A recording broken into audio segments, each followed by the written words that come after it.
Good day, grade 9 students. In this video, we are going to learn about simplifying radical expressions. Are you ready, grade 9 students? Our objective is to simplify radical expressions using the laws of radicals. Simplified form of a radical. A square root radical is in simplified form when each of the following statement is true. The radicand has no perfect square factors except 1. Second, no fraction appears in radicand. Third, no radicand appears in the denominator of a fraction. On the next slides or video are the examples on how to simplify radicals. Okay, we will proceed to the examples of simplifying radicals. Number 1, the square root of 32. Again, this is read as the square root of 32. Let us recall the parts of these radicals. So we have here index. There is no index, it means the index is 2. 32 is a radicand. And, of course, our exponent is 1. We all know that 32 is not a perfect square. Right? So, we need to get factors of 32 wherein one factor is a perfect square. So, what are those factors of 32? So, ano yun siya? That would be 16 times 2. This point here indicates multiplication. 16 times 2 is equal to 32. And then, we will find the square root of 16. Ano yung square root ng 16? That is 4. So, ilabas natin yung square root ng 16. Since si 2 walang square root, o hindi siya perfect square, naiwan siya as radicand. So, this is now our simplified form. 4 square root of 2. Next, number 2 example. 5 square root of 12. Again, 5 square root of 12. Our 5 here is our coefficient. And our radical is square root of 12. Again, our index is 2. Our radicand is 12. And we all know 12 is not a perfect square. So, ano yung gawin natin? First, we will copy 5. Then, we will look for factors of 12. Ano yung factors ng 12? Wherein, ang isang factor is a perfect square. So, ano yung factors? That is 4 times 3. 4 times 3 is equal to 12. The square root of 4, or 4 is a perfect square.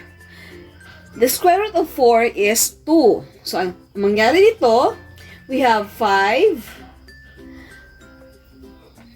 times the square root of 4, which is 2.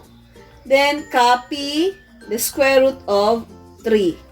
Kinopya natin si square root of 3 because 3 is not a perfect square. Ngayon, we have 5 times 2, that is 10 square root of 3. So, this is now our simplified form. Simplified form. Okay. Next example. Number 3. The cube root of 16. Cube root of 16. Ano yung index natin? Of course, that is 3. Cube root. Our radicand is 16.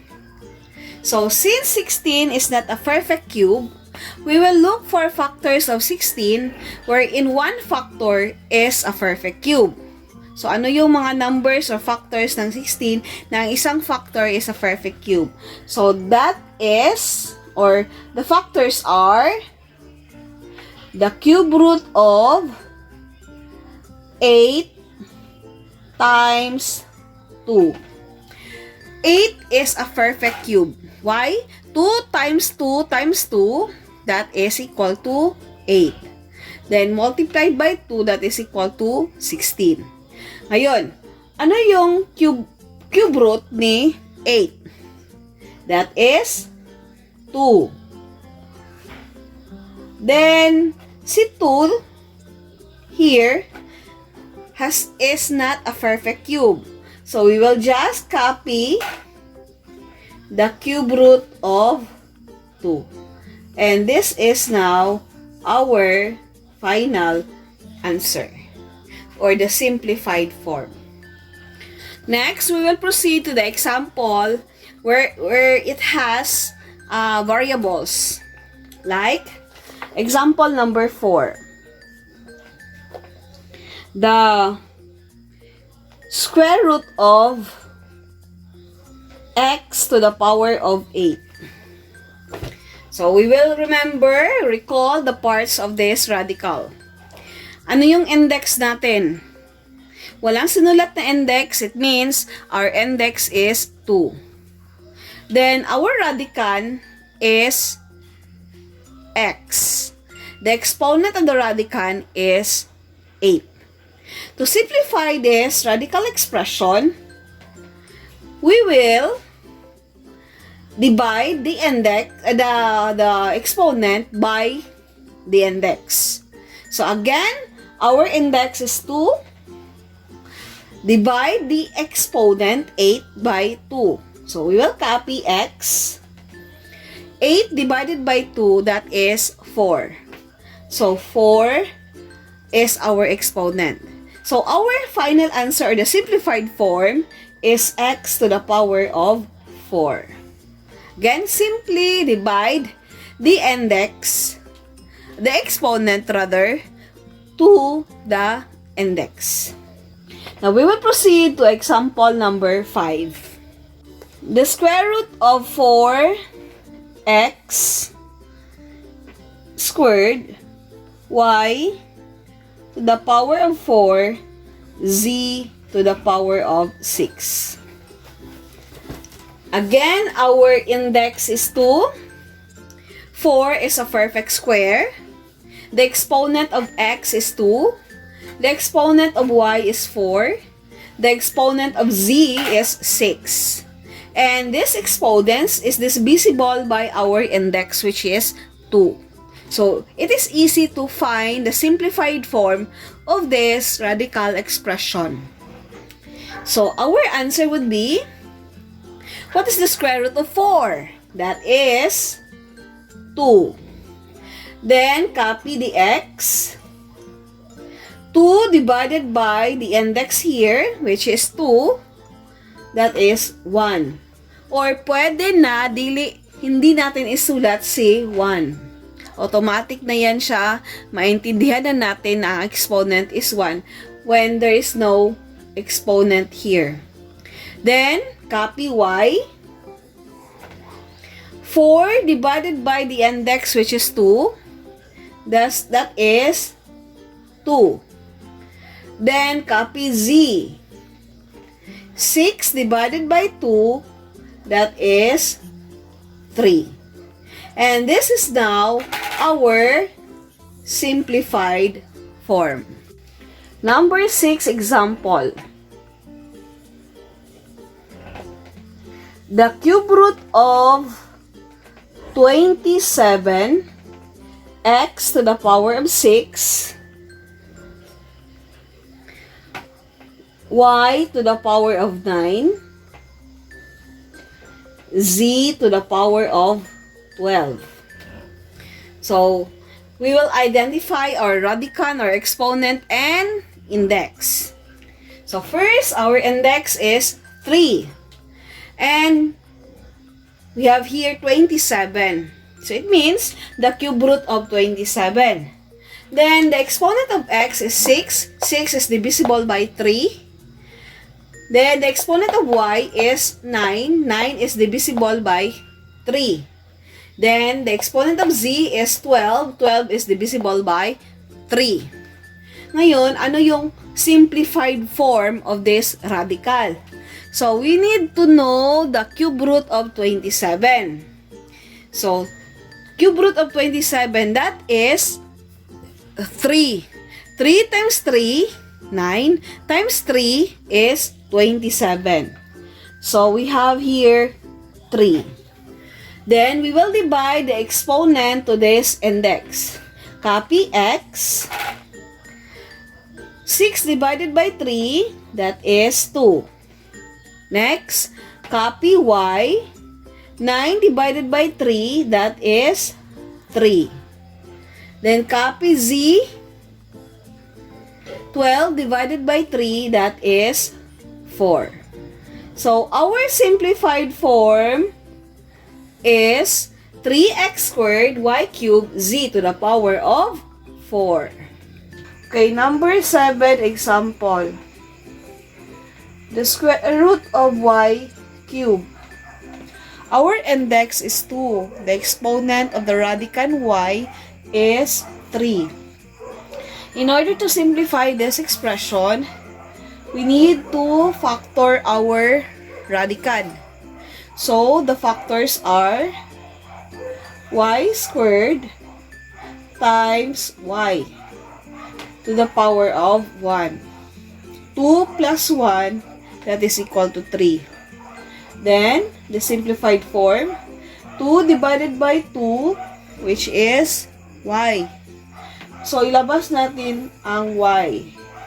Ang naiwan, si y to the power of 1. So, we will copy the radicand, the square root, the radical sign rather, and the radicand y. So, this is now our simplified form of this expression, square root of y cubed.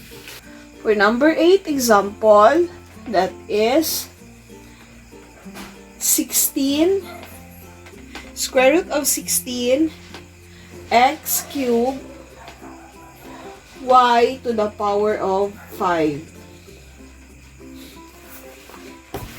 So, our index is 2, square root siya. We have here 16, x, the exponent of x is 3, y, the exponent of y is 5. So, first is we will find factors of x cubed, wherein one factor, the one exponent is divisible by the index 2. And also with 5. So, we have, copy first, 16. Then, we have x squared times x. 2 plus 1 equals 3. Then, for the y, 4 plus 1 equals 5. So, y to the power of 4 plus 1, y to the power of 1 or y equals 5. Then, this time, we are going to simplify. What is the square root of 16? Ang square root of 16 is 4. So, 16 is a perfect square. 4 times 4 equals 16. And then, 2 divided by 2, that is x. So, ito siya, maiwan siya. Maiwan siya sa radical sign or as radicand. Then, 4 divided by 2, that is y squared.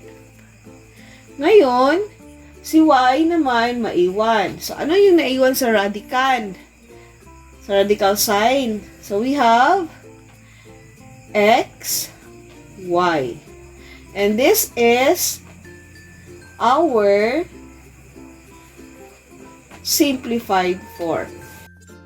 Next, we'll proceed to this number 9 example.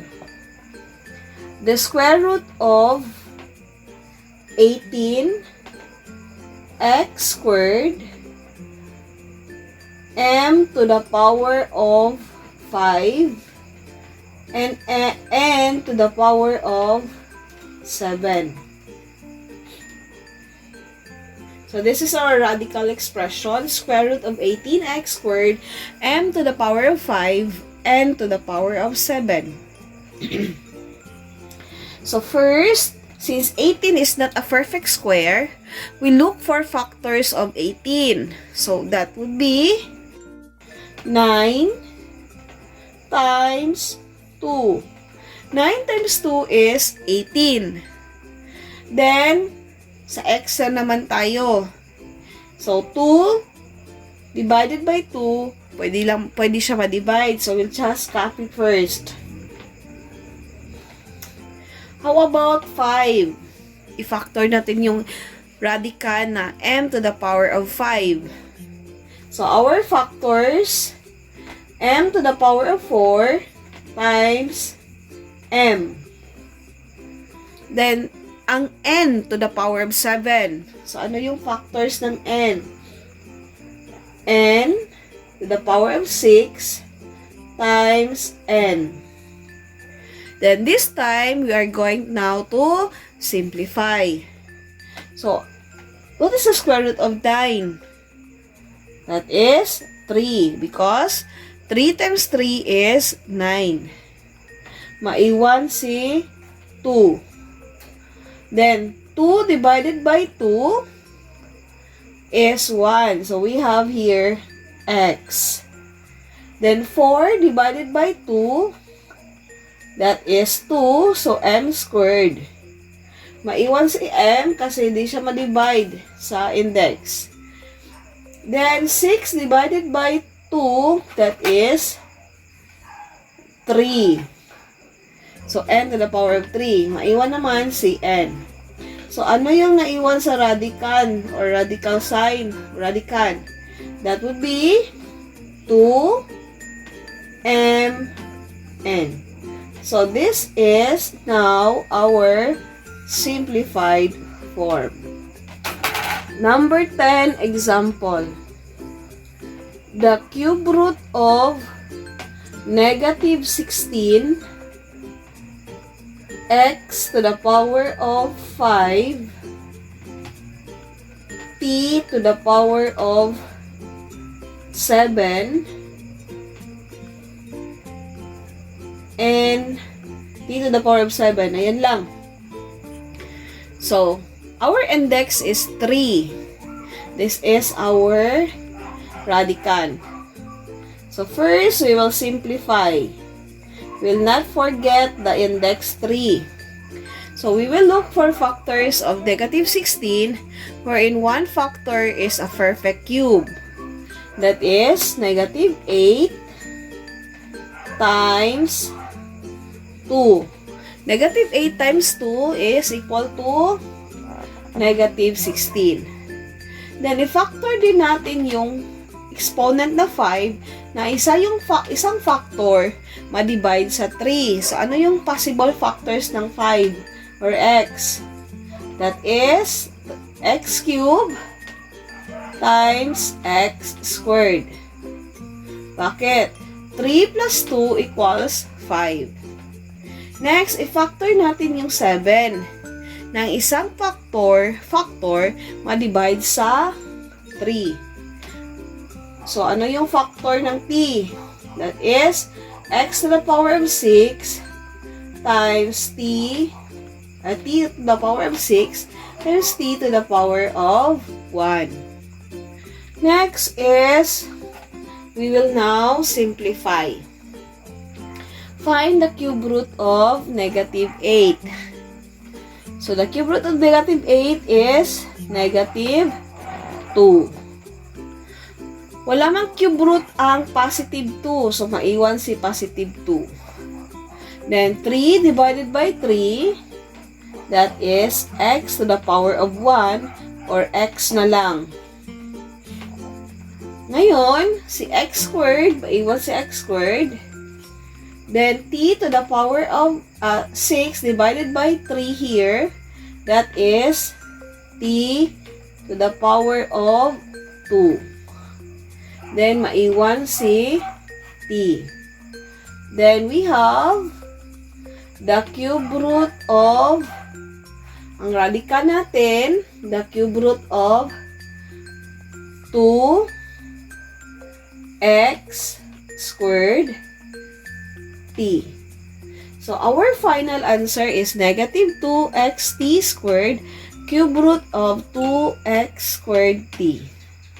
So, this is our final answer. Next, slides are your activity wherein you are going to simplify radical expression. Thank you for watching grade 9 students. I hope you have learned something on this video.